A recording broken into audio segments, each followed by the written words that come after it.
আল্লাহ ভীরু যারা, যারা আল্লাহকে ভয় করে, তাদের জন্য কোরআন হেদায়াত। নবীজি বলেন, ইত্তাকিল মাহারিম তাকুন আবাদান নাস।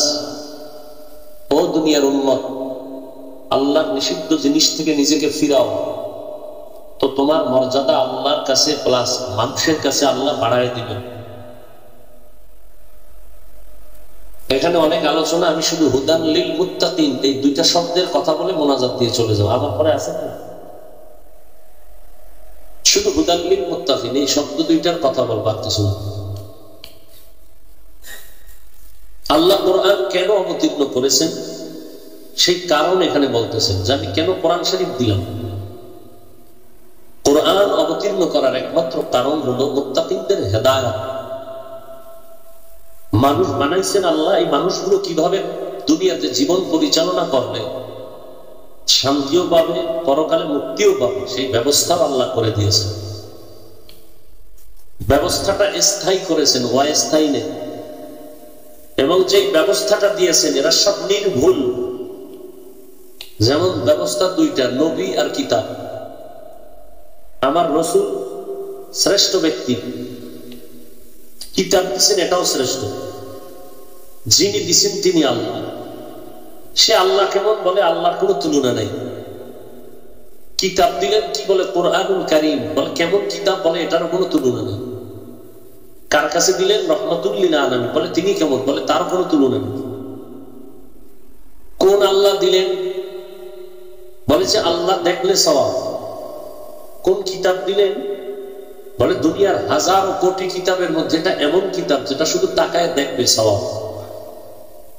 কার কাছে দিলেন, রহমতের নবী, তিনি কেমন বলে, চেহারা দেখলেই পেটের ক্ষুধা নিবারণ হয় না। যার চেহারার দিয়ে নজর দিলে মোহাব্বতের সাথে জাহান্নামের আগুন হারাম হয় না। কেমন দামি কিতাব আল্লাহ দিলেন।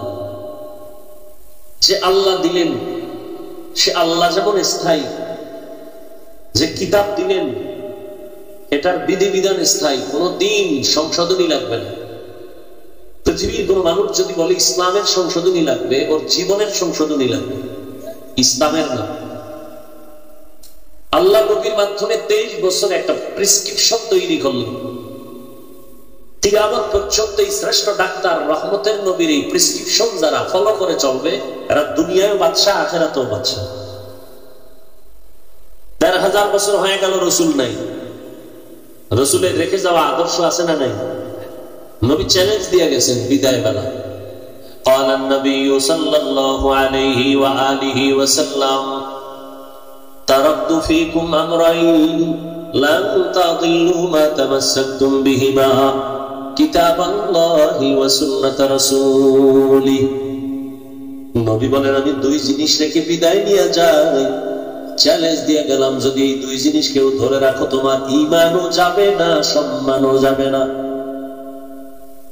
এখনো কোরআন, দ্বিতীয় আমি নবীর আদর্শ সুন্নাত। ১,৫০০ বছর হয়ে গেল, আজও এই দুই জিনিস যার কাছে আছে এর এখনো ঈমানও আছে, এর সম্মানও আছে। কোরআন আছে, সুন্নাত আছে যার কাছে, এরা এখনো সম্মান আছে। করোনার মতো মহামারী, স্কুল বন্ধ, কলেজ বন্ধ, চাকরি বন্ধ, ব্যবসা বন্ধ, ফ্যাক্টরি বন্ধ, ট্রেন বন্ধ, সব বন্ধ। কিন্তু আল্লাহর নবী দুই জিনিস জমিনে চলছে, কোরআন ও হাদিস ও সুন্নাহ। এগুলো যেখানে চলছে, ওই মাদ্রাসা এত মহামারী করোনায়ও বন্ধ হয় নাই। হয়েছে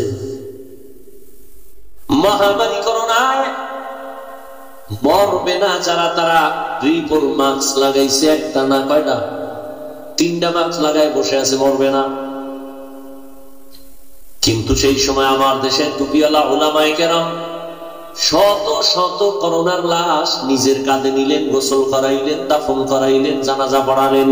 একজন হুজুরেও করোনায় মরে নাই। কত চাকরিজীবীর চাকরি চলে গেছে, ব্যবসায়ীর ব্যবসা বন্ধ হয়ে গেছে, কিন্তু কোন ইমাম না খাইয়ে কোথাও ভিক্ষা করে নাই। করছে অল্প টাকা, অল্প পাইছে, না পাইছে, ও রাতে আমার মালিকের সাথে কথা বলছে, ও মালিক, তুমি আমার একমাত্র মালিক, তুমি ছাড়া আমার আপন কেউ নাই। তুমি আমার 1 টাকা দাও, এটাও আমার কাছে বরকত। যাই দাও হালাল ভাবে দিও এবং এই হালালের মধ্যে বরকত বাড়ায় দিও।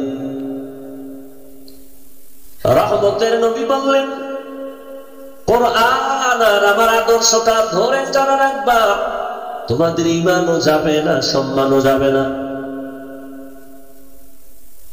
কত টাকা, কত বাড়ি, কত সুন্দর গাড়ি, র‍্যাব সেলিউট দেয়, পুলিশ সেলিউট দেয়, ফুলের মালা, কিন্তু ওই মালা দিয়া কি হবে? শেষ ফল যদি জুতার মালা গলায় পড়ে। ওই 10 তলা বিল্ডিং এর মাস্তানি করে কি লাভ হবে যদি ওই বিল্ডিং এ আমি ঘুমাইতে না পারি? সুইস ব্যাংকের টাকার বাহাদুরি আর মাস্তানি করে কি লাভ হবে ওই টাকা যদি আমার বংশের কেউ ভোগ করতে না পারে? এই বাঙালি জাতি, কটিয়াদির মানুষ, ভালো করে মনে রাখবা, পারলে লেখবা। এখন সুন্দর সুন্দর পেস্টুন হয়, আমার কথা কিছু কিছু লিখে রাখবা। সব খানা পেটে হজম হয় না, কিছু খাইলে কিছু খানা পেট ব্যথা হয়। সব টাকা জীবনে কামে লাগে না, কিছু টাকা অর্জন করলে এদের মাসুল দিতে দিতে ক্যান্সার হয়। জুলুমের টাকা যারা অর্জন করবে এরা মরার আগে মরে যাবে। মরার আগে মানে আজরাইল আসবে না, আধা মরা। শরীর আছে, শরীরে কোনো পাওয়ার নাই, চোখ আছে পাওয়ার নাই, কান আছে পাওয়ার নাই, জবান আছে কথা বলার স্পিরিট নাই। হারাম পথের টাকা, জুলুমের টাকা, যেই পথে আসে ও পথে যা। মাঝখানে পিড়া খায় ভাও, জেলে যায় ভাও, রিমান্ডের মাইর ভাও। দুনিয়ায় যদি জুলুম করলে এই পরিণাম হয়, কিয়ামতে আরো কত ভয়ঙ্কর হবে। চেয়ারম্যান সাহেবের চেয়ারের মেয়াদ শেষ, আমগো উলামায়ে কেরামের চেয়ারের কোনো মেয়াদই নাই, এবার শেষ কিসের? চেয়ারের মেয়াদ আছে আমাদের। কেন? টাকা দিয়া সম্মান কিনলে, বাংলাদেশে আমরা যা দেখি, বাইরের দিভরে আমরা দেশের দিজা দেখি, সম্মান কিনে কি দিয়া? টাকা দিয়া। এই টাকার সম্মানে প্রথম ফুলের মালা, পরে জুতার মালা। আর আল্লাহর দেওয়া সম্মান যারা নিবে এরা দুনিয়ায় বাদশা, পরকালেও বাদশা। চোখের সামনে। আমি এই কথা বলি না যে কটিয়াদির যুবক বাবারা স্কুলে তালা দিয়ে সব তসবিহ আর হাতে নিয়ে হুজুর হও, মাদ্রাসায় যাও। আমি এ কথা বলি না। আমি কওমি মাদ্রাসার সন্তান, যাও মাদ্রাসায়। আমি তাবলীগ করি, যাও তাবলীগে, না হয় তোমার ধ্বংস। আমি পীর সাহেবের মুরিদ, তুমি পীরের কাছে যাও, না হয় ধ্বংস হয়ে যাবে। বলি নাই। কি বলি ভালো করে বুঝো। তুমি স্কুলে পড়ো, দোয়া করি আল্লাহ তোমাকে ওখানে রেখে পরিপূর্ণতা অর্জন করার সুযোগ দিন। কলেজে পড়ো, আলহামদুলিল্লাহ, দোয়া করি। চাকরি করো, দোয়া করি। ব্যবসা করো, দোয়া করি। তবে একটা আদর্শ ব্যবসায়ী হইও, আদর্শবান চাকরিজীবী হইও, আদর্শবান ডাক্তার হইও, আদর্শবান প্রফেসর হইও, আদর্শবান একজন ইঞ্জিনিয়ার হইও, বেয়াদব হইও। বেয়াদবি করে যদি ডাক্তার হও তো তাসলিমের মতো জুতা খায় দেশ ছাড়তে হবে। এজন্য আদর্শবান ডাক্তার হও। আদর্শবান কেমনে হবা? কার আদর্শ নিলে তুমি আদর্শবান ডাক্তার হতে পারো? আমাকে জবাব দাও যুবক বাবারা, বিশেষ করে সত্য কথাটা বুঝলে বলবা, না বুঝলে চুপ করে শুনবা আমি কি বলি। বুঝলে জবাব দাও। নবীজির আদর্শ থেকে সুন্দর আদর্শ আর কারো কাছে আছে? যদি কেউ বলতে পারো হাফিজ ভাই নবীজির আদর্শ থেকেও আরো সুন্দর আদর্শ আছে শেখ মুজিবুর রহমানের ভেতরে, নাউজুবিল্লাহ পরে আমি কি করি না শুন। যদি বলতে কেউ পারো যে শেখ মুজিবুর রহমানের ভেতরে নবীজির থেকেও সুন্দর আদর্শ আছে, আল্লাহর জাত ও সিফাতের কসম, আমি নবীজিরটা বাদ দিয়া শেখ সাহেবেরটা নিব। আমার কথা শেষ করতে দাও। যদি কেউ বলতে পারো রসুলের আদর্শ থেকে আরো সুন্দর আদর্শ জিয়াউর রহমান সাহেবের মধ্যে আছে, আমি রসুলেরটা বাদ দিয়া জিয়াউর রহমান সাহেবেরটা নিব। পারবেই কোন শক্তি আছে বলা? বাদ দাও জিয়া সাবার শেখ মুজিব, এর থেকে আরো আপডেট পণ্ডিত আব্রাহাম লিঙ্কন, যার গণতন্ত্র জীবিত করার জন্য মরবা, স্লোগান দাও গণতন্ত্র বাঁচানোর জন্য মরে যাব। আব্রাহাম লিঙ্কনের গণতন্ত্র ইসলাম বিরোধী, কোরআন বিরোধী একটা কুফরি মতবাদ, এটা বাঁচানোর জন্য জীবন দিলে কি হবে? তাই শহীদ হব।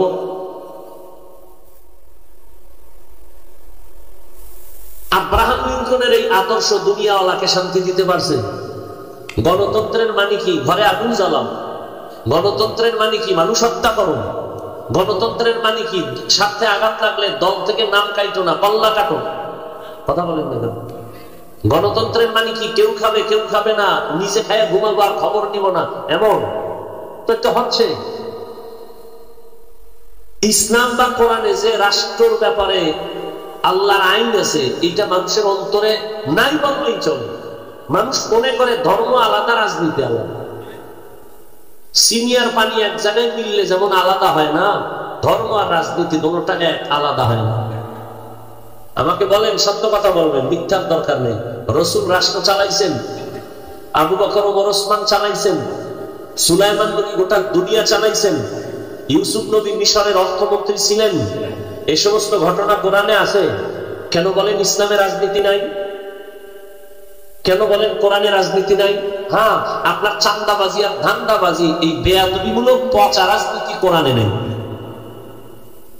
ইসলামে কি আছে? মালিক যেই প্লেটে খাবে, গোলাম একই প্লেটে খাবে। ইসলামে কি আছে? কর্মচারীর ঘাম ঝরার আগে বেতন দাও। আর গণতন্ত্রে কি আছে? বেতনের জন্য আন্দোলন করো, পুলিশ পিটাবে, পিটা খাও। আল্লাহ হেদায়াত দান করুন। সমস্যা কোথায়? সমস্যা এক জায়গায়, শিয়ালের হাতে মুরগি আমানত। শিয়ালের হাতে মুরগি দিয়ে কয় 3 দিন আমানত। শিয়াল ভন্ডিক কয় দোয়া হোসাই মা হোসাই। 3 দিন কেন, একদিনও না, জিন্দা কেন, মরাও দেওয়া হবে না।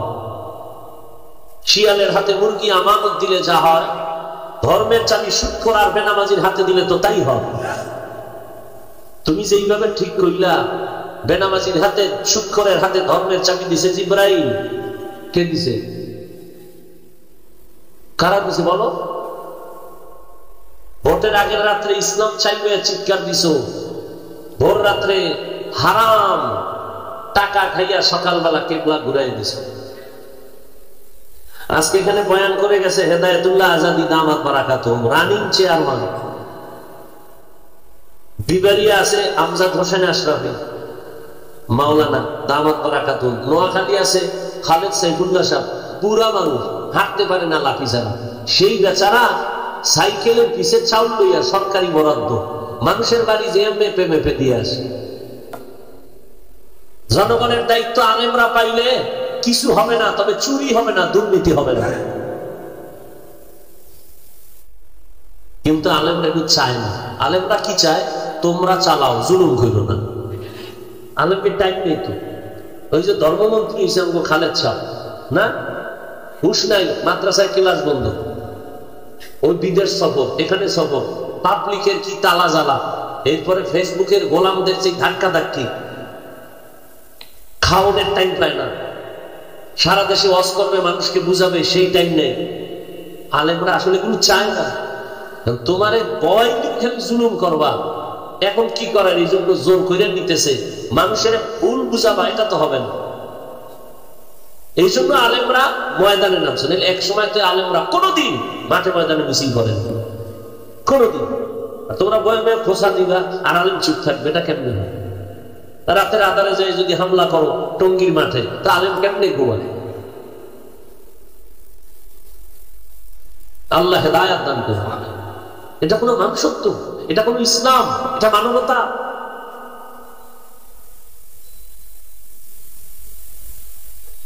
আল্লাহ আপনি আমাদের সব ভাইকে হেদায়াত দান করেন। ইসলাম ছাড়া শান্তি নাই, এই কথাটা যারা ইসলাম মানে না তারাও কয়, তারাও বুঝে, 100 বুঝে। মানে না কেন? মানতে গেলে চুরি করা যাবে না, দুর্নীতি করা যাবে না। হুদাল লিল মুত্তাকিন, আল্লাহ বলেন কোরআন আমি দিলাম মুত্তাকিনদের হেদায়াতের জন্য।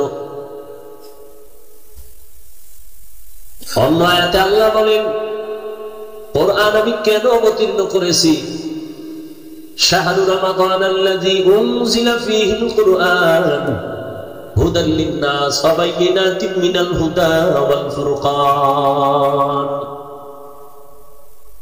আমি আল্লাহ রমাদানে কোরআন অবতীর্ণ করেছি দুনিয়ার সব মানুষের হেদায়েতের জন্য। আল্লাহ কোরআন অবতীর্ণ কেন করলেন তার আরেক কারণ অন্য আয়াতে আল্লাহ বলেন, ওয়ানুনাজ্জিলু মিনাল কুরআনি মা হুয়া শিফা ওয়া রাহমাতুল লিল মুমিনিন। আমি আল্লাহ কোরআন থেকে অবতীর্ণ করলাম ঔষধ। তাহলে কোরআন কেন দিলেন? সমস্ত মানুষের ঔষধ।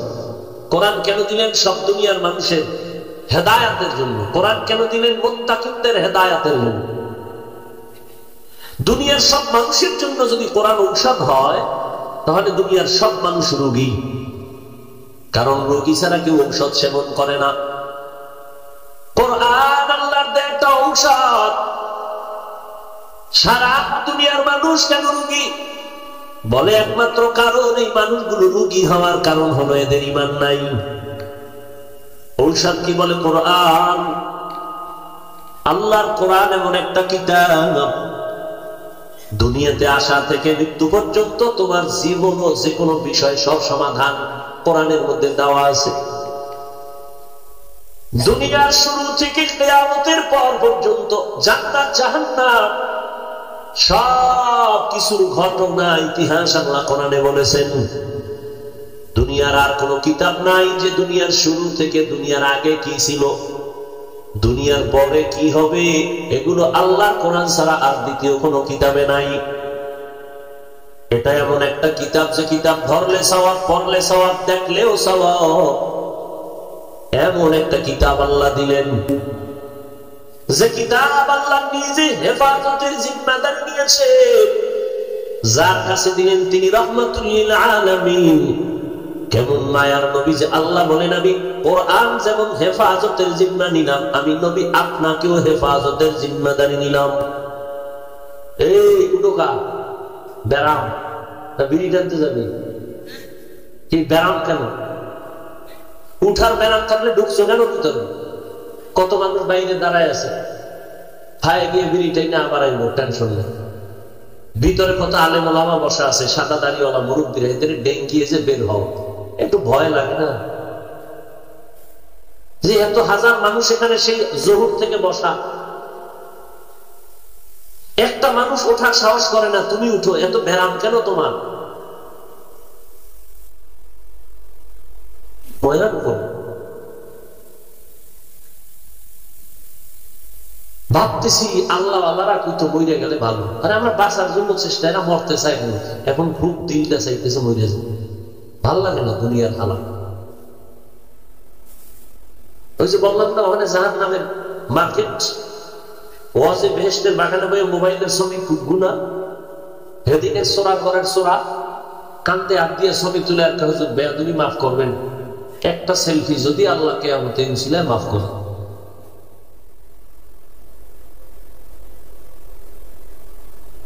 কি বলবো আর ভালো লাগে। পাবলিকের অন্তর এত নষ্ট হয়েছে যে প্রয়োজনে বক্তা বাদ দাও, আমাদের আকাম বাদ দেওয়া যাবে না। মানুষের সেন্টিমেন্ট এমন খারাপের দিকে গেছে, প্রয়োজনে বক্তা বাদ দাও। কি বলবো জানেন? এতগুলো হুজুর অস্মিরে গেল, উনি একজন হুজুর, কেউ কিছু বলল না, উনি একজন হুজুর হয়ে গেছে, বাদ দাও।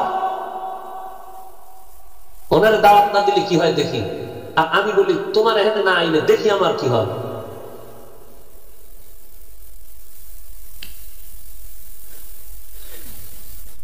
বলার মানুষ নাই। কিছুদিন পরে আমি বলি আমি থাকবো না, তো আমার জবানের বলাও থাকবে। ভালো ভালো মানুষ চলে যাইতেছে, আর বলবেন সব একদিক, আমি একা একদিকে কয়দিন টিকে যাব। আল্লাহ হেদায়েত দান করুন।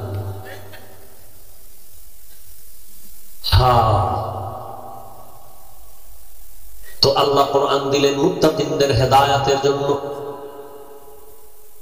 আল্লাহ কোরআন দিলেন দুনিয়ার সব মানুষের হেদায়েতের জন্য। আল্লাহ কোরআন দিলেন দুনিয়ার মানুষের রোগের ঔষধ হিসেবে। কোরআন এমন একটা ঔষধ, শরীরের জন্য ঔষধ, অন্তরের জন্য ঔষধ, রূহের জন্য ঔষধ। কোরআন তেলাওয়াত করো, যত বেশি করবা তোমার আত্মা তাজা হবে। আবার কোরআন দেখা দেখা পড়বা, চোখের পাওয়ার বাড়বে। চোখ এটা শরীরের অংশ, আঙ্গুল দিয়া দিয়া কোরআন ধইরা ধইরা পড়বা, কিয়ামতে আঙ্গুল সাক্ষী হবে। তাহলে কোরআন তোমার শরীরের জন্য ঔষধ, তোমার রূহের জন্য কোরআন ঔষধ। ইন্নামাল মুমিনুনা আল্লাযীনা ইযা যুকিরাল্লাহু ওয়াজিলাত কুলুবুহুম ওয়া ইযা তুলিয়াত আলাইহিম আয়াতুহু যাদাতুহুম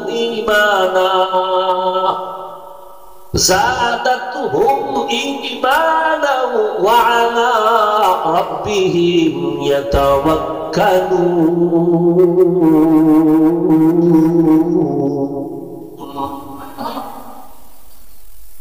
মুমিনের খাসলাত গুণের কথা আল্লাহ বলেন 2 গুণ। এদের সামনে যখন কোরআন তেলাওয়াত হবে, এদের ঈমান তাজা হবে, কলবের পাওয়ার বাড়বে। আর আল্লাহর যখন নামের জিকির করা হবে, তাদের কম্পন শুরু হবে, কলবের ভেতরে সাল ঝালা শুরু হয়ে যাবে। দুনিয়ার মানুষ কেন রোগী বলে? ঈমান নাই।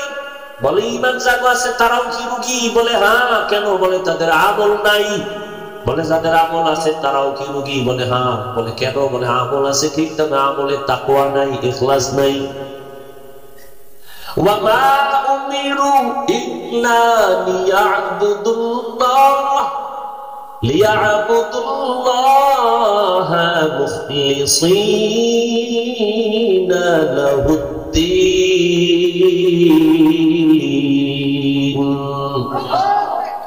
इखलास के अमाल में जन्नत के हमरा, इखलास के अमाल ये जन्नत के हमरा, परहेज के मकासद है जो तकवा से हासिलमंद, परहेज के मकासद है जो तकवा से हासिलमंद। बगैर जो अमाल हो इखलास व तकवा, बगैर जो अमाल हो इखलास व तक़वा, बर्बाद तेरे जिंदगी ऐ होश नजरमंद, बर्बाद तेरे जिंदगी ऐ होश नजरमंद। अरे আমার কলিজার যুবক, আমি তোমাকে হুজুর বানাবার জন্য আসি নাই, একবারও বলি নাই তুমি হুজুর হও। বলো না, বরং আমি তোমার পক্ষে সাপোর্ট করে গেলাম। স্কুলে পড়ো, দোয়া করি, ধন্যবাদ দিয়ে গেলাম। কলেজে পড়ো, পড়ো, চাকরি করো, ছাড়িও না, ব্যবসা করো, করো। তবে তুমি একজন আদর্শ ব্যবসায়ী হও, আদর্শ ইঞ্জিনিয়ার হও, আদর্শবান ডাক্তার হও, আদর্শবান একজন প্রফেসর হও, আদর্শবান চাকুরিজীবী হও। তবে দাবি আমার একটা, বেয়াদব হইও না। তোমার ব্যবহারে কোনোদিন যেন তোমার কলিজার মা বাবা কষ্ট না পায়, তোমার ব্যবহারে কোনোদিন যেন শিক্ষক কষ্ট না পায়, তোমার আচরণে কোনোদিন যেন কোনো আলেম কষ্ট না পায়। মা বাবায় যদি কষ্ট পায়, কষ্টই বড়দোয়া। হাত উঠে বলা লাগে না আল্লাহ বিশ্বাস করো, কষ্ট এটাই বড়দোয়া। তোমার আচরণে দিলটা খুশি, এটাই দোয়া। মা বাবার বড়দোয়া নিয়ে আগাইতে পারবি না রে যুবক। মা বাবায় যদি কষ্ট পায়, মরার আগে জীবন তোর ধ্বংস হয়ে যাবে।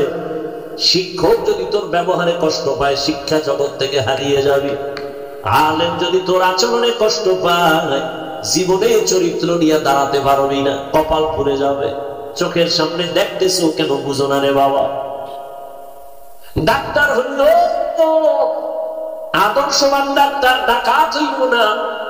তোমার ব্যবহারে যেন মানুষের কলিজা ঠান্ডা হয়।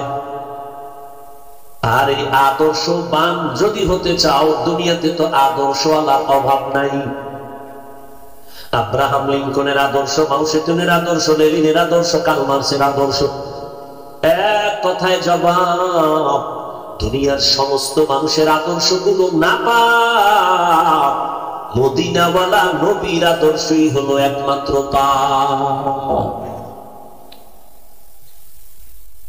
দুনিয়ার মানুষের আদর্শ নাপাক কেন কর, দিমাগ নাপাক, খায়ও নাপাক।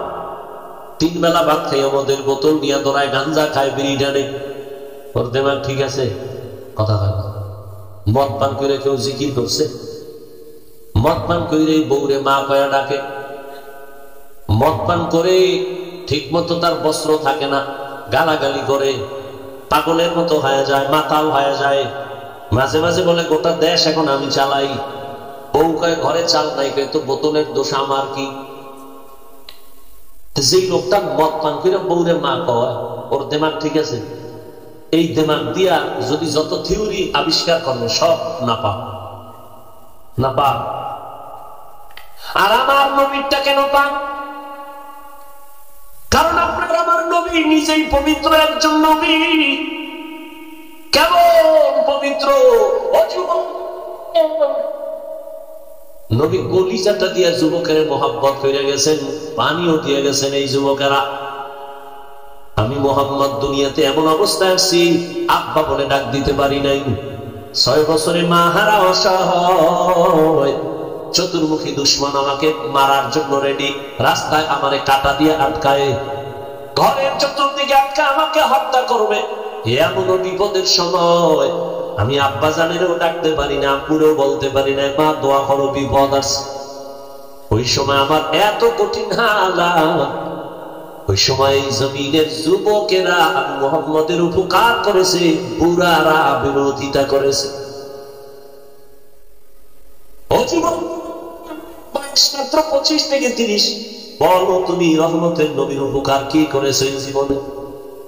রাত্রে হাদিস দেখলাম, পয়গম্বর বলেন, ক্বালান নবী সাল্লাল্লাহু আলাইহি ওয়া আলিহি ওয়াসাল্লাম, খায়রুন নাস মান ইয়ানফাউন নাস। নবী বলেন, সবথেকে দামি মানুষ ওই ব্যক্তি যে মানুষের জীবন ভৈরা উপকার করছে, কোনো ক্ষতি করে নাই। তুমি মানুষ না পশু? পশু তো মানুষের উপকার করে। কুকুর সারা রাত বাড়ি পাহারা দেয়, বিনিময় বেতন কত? এ কথা পাওয়া যুবকরা, কোনো বেতন নাই, বরং গালি আর লাথি, ঠিক নেই। এরপর মালিকের বাড়ি পাহারা দেয়। পশুটা পত্রিকায় একদিন আসছে, অনেক আগে ছাত্র জীবনে দেখছি, মালিক দোকানদারি করে বাসায় আসছে, দরজা খোলা, গরমের রাত, আর আমার মালিক আল্লাহর থেকে তুমি কি না নিছো? আমার আল্লাহ যদি তোরে ঘুমের থেকে রাতের বেলা সজাগ না করে, সকালবেলা তোর বাবায় সজাগ করতে পারবে না। ও বান্দা, তোমার চোখ বন্ধ হয়ে গেছে, ঘুমের মধ্যে মানুষ মরা, চোর ঘরে ঢুকছে টের পায় না, ঘুমের মধ্যে এতই মরা মরে, কানের অলংকার ছিড়ানো হয়ে যায়, চোরে মহিলা টের পায় না। আল্লাহ কয়, আমি তোরে আবার সজাগ করে দিলাম। ও বান্দা, আমার দেওয়া পানি, আমার দেওয়া সূর্যের আলো, চাঁদের আলো, সব আমি যদি বাতাস বন্ধ করে দিই, তোর বাঁচার উপায় নাই। শ্বাসকষ্ট, হসপিটালে গেছো, নাকে পাইপ লাগাইছে, অক্সিজেন দিছে, মনিটরে কম্পিউটারে বিল আছে, এত ঘন্টার অক্সিজেন এত টাকা দাও। আল্লাহ কয়, দেখ আমি বিনা টাকায় অক্সিজেন দিলাম, কি দিছো আমারে? বিদ্যুতের বাতি জ্বালাইছো, বিল দাও। আমি আল্লাহ যে সূর্য দিয়ে বিদ্যুৎ দিলাম, বল আমারে কয় টাকা বিল দিছো? আমার দাও পানি পান করো, 1 বোতল পানি 14 টাকা দিয়ে কিনছো, 12 টাকা দিয়ে কিনো। আমি মাওলার এত পানি ব্যবহার করলি, কয় টাকা দিছো বলো? আল্লাহ কয়, আমি তোর কাছে কিচ্ছু চাই না, আমি আল্লাহ তোরে দুনিয়ায় পাঠাইছি তোর নিজের কল্যাণের জন্য। বান্দা, তোর ব্যবসা, চাকরি, লেখাপড়া সব কর, বাধা নাই। 12 ঘন্টা 12 ঘন্টা 13 ঘন্টা 12 ঘন্টা 11 ঘন্টা মিলাই জিলাই 24 ঘন্টা করে একটা রাত আর দিন পর্দা দিয়ে দিলাম। এই 24টা ঘন্টার ভেতরে বান্দা, তুমি 22 ঘন্টা সময় তোমার ব্যক্তি কাজে লাগাও, ব্যবসায় যাও, চাকরিতে যাও, লেখাপড়ায় যাও। 22 ঘন্টা সময় তুমি তোমার কাজে ব্যয় করো, আর বাকি থাকে কয় ঘন্টা? এই 2টা ঘন্টা সময় তুমি তোমার কল্যাণে আখিরাতের জন্য বরাদ্দ করো। মাত্র 2 ঘন্টা, তাও একসাথে না। একসাথে যদি 2 ঘন্টা দেই, তুই ক্লান্ত হয়ে যাবি, পারবি না, ব্যবসার ক্ষতি হতে পারে, চাকরির ক্ষতি হতে পারে। 2 ঘন্টা একত্রে নামাজে দাঁড়াইতে গেলে তোর কষ্ট হবে, 2 ঘন্টা একসাথে যদি তেলাওয়াত করো কষ্ট হবে। আমি আল্লাহ তোরে এত আদর করে বানাইছি, আমি 2টা ঘন্টা ভাগ ভাগ করে দিয়ে দিলাম। ফজরের 4 রাকাতে 20 মিনিট সময় দিবি, এরপরে দোকানে চলে যা। আবার জোহরের 10 রাকাত নামাজে 20 মিনিট সময় দিয়া আবার দোকানে চলে যা। আবার আসরের 4 রাকাত নামাজে 20 মিনিট দাও, আবার চাকরিতে চলে যাও। মাগরিবের 5 রাকাতে 20 মিনিট দাও, আবার দোকানে চলে যাও। এশার নামাজের সময় 20 মিনিট 9 রাকাতে দিয়া বাসায় চলে যাও। সন্তানের হক আদায় করো, স্ত্রীর হক আদায় করো, এরপরে ঘুমাও। ফজরের সময় আবার 20 মিনিটের জন্য 4 রাকাত নামাজে দাঁড়াও। এইভাবে ঘুরাইয়া ঘুরাইয়া তোরে 2 ঘন্টা ভাগ করে দিলাম। 22 ঘন্টা তোর স্পেশাল আলাদা দিলাম, পার্সোনাল। মাত্র 2 ঘন্টা দিলাম তোর আখিরাতের কল্যাণের জন্য। এত সুযোগ দেওয়ার পরেও যারা নামাজ পড়বি না, তোরে আমি আল্লাহ পশুর থেকেও কঠিন শাস্তি দিব। এরে আমার কলিজার যুবক বাবারা, আমি আবার বলতেছি, তোমাকে হুজুর হইতে বলি না রে যুবক। মেধাটা খাটাইয়া দেখো, তোমার লাইনের কত যুবক জীবনে মাদ্রাসায় যায় না, আলিফ বাতা পড়ে নাই। সত্য কথাটা স্বীকার করিও। তোমার কত যুবক স্কুলে পড়ে, কলেজে পড়ে, 5 ওয়াক্ত নামাজ পড়ে। সত্য কথা বলো, আসেনি? তোমার জীবনে আর কোনো ওয়াজের দরকার নাই। কথাটা তোমার অন্তরকে প্রশ্ন করো। এই বিবেক, তুই কেন পারো না? তোর মতো যুবক স্কুলে পড়ে, নামাজ পড়ে, কলেজে পড়ে, নামাজ পড়ে, তুমি পারো না কেন? আর নতুন ওয়াজের দরকার নাই। তোমার মতো যুবক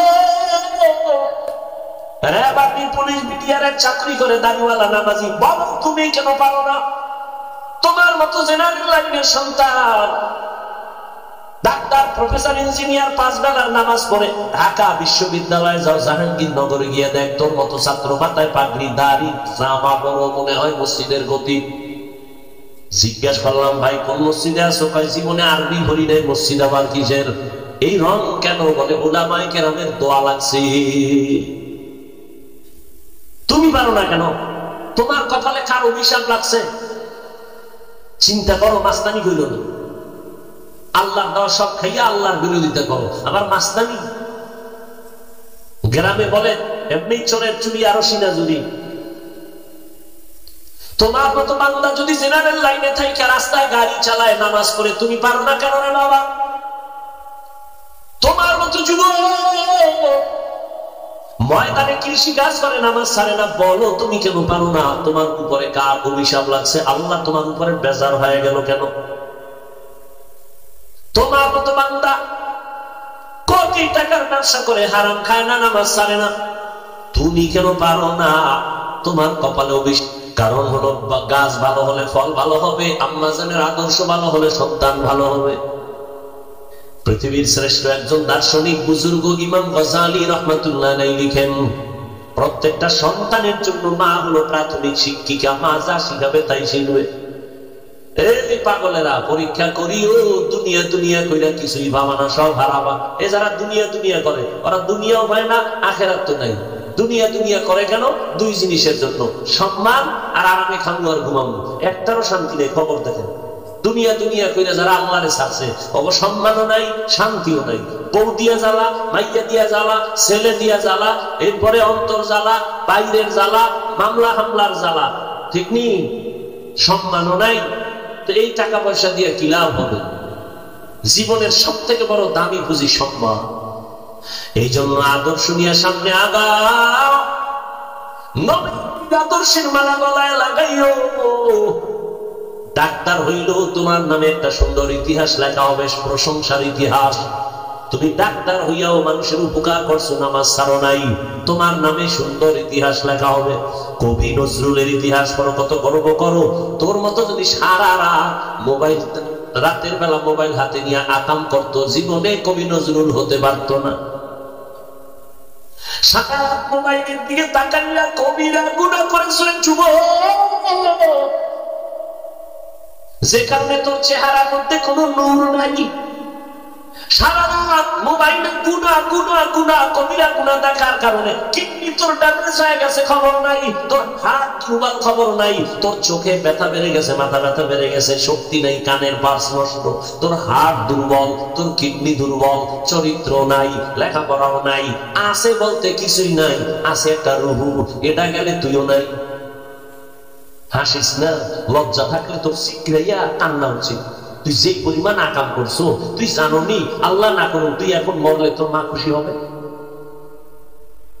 জানবে ঠিক কিন্তু মনে মনে খুশি, এই বেয়াদব চরিত্রহীন ছেলেটার কারণে মানুষ আমাকে গালি দেয়, লজ্জায় মুখ দেখাইতে পারি না, বসে এটা বাংলাদেশ।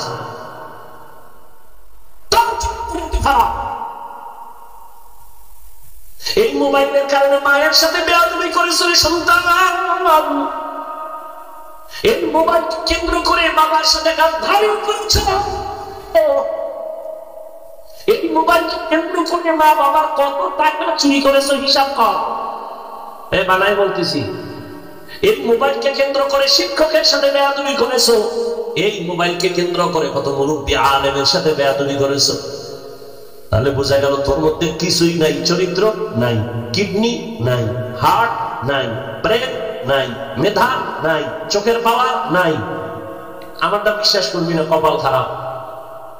বিশ্বাস করবি প্যান্ট শার্ট টাইওয়ালা এমনটা না, তো বাসায় যাই অনুরোধ করে গেলাম, গুগলে সার্চ দিবি টাচ মোবাইলে অঙ্গের কি ক্ষতি হয় সব লেখা আছে। প্যান্ট শার্ট টাইওয়ালা গবেষকরা, চিকিৎসা বিজ্ঞানীরা সুন্দরভাবে ডিটেলস ওখানে লিখে দিছে কি কি ক্ষতি হয় টাচ মোবাইল দেখো।